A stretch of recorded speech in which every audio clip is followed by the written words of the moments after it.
Melonjaknya harga bumbu dapur di pasaran tidak hanya dikeluhkan oleh para ibu saja. Para pedagang pun mengeluhkan sepinya daya beli masyarakat akan kebutuhan bumbu dapur lantaran harganya melambung cukup tinggi. Untuk itu sejumlah pedagang bumbu di pasar menyiasatinya dengan menjual bumbu racik olahan dengan harga terjangkau tanpa mengurangi kualitasnya. Racikan olahan bumbu dapur ini menjadi salah satu komoditi yang laris manis dijual oleh para pedagang. Apalagi menjelang bulan Ramadan, kebutuhan bumbu dapur semakin meningkat. Aja gitu jadi apa sih, hemat tenaga. Ini dari rempah yang sudah jadi itu dicampur apa gimana Bu? Dari pemilik satu pak?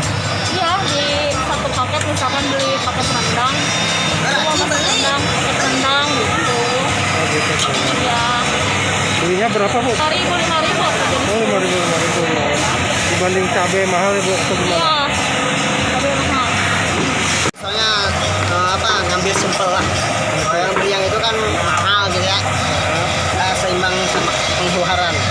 Kalau rempah-rempah yang sudah jadi itu satu paket atau gimana Mas? Ketika membeli itu sendiri? Tergantung yang beli. Ada yang satu paket, ada yang dua yang wajib.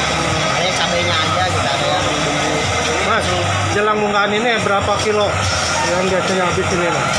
Apanya? Bumbu-bumbu ini habis berapa kilo sehari ya? Tergantung, kalau hari minggu gini agak banyak lah. Kalau hari biasa mah paling 2 kilo, 3 kilo. Hari minggu gini mah paling 10 kilo. Dari hasil menjual bumbu dapur racikan, para pedagang mampu menjual hingga 10 kg per harinya.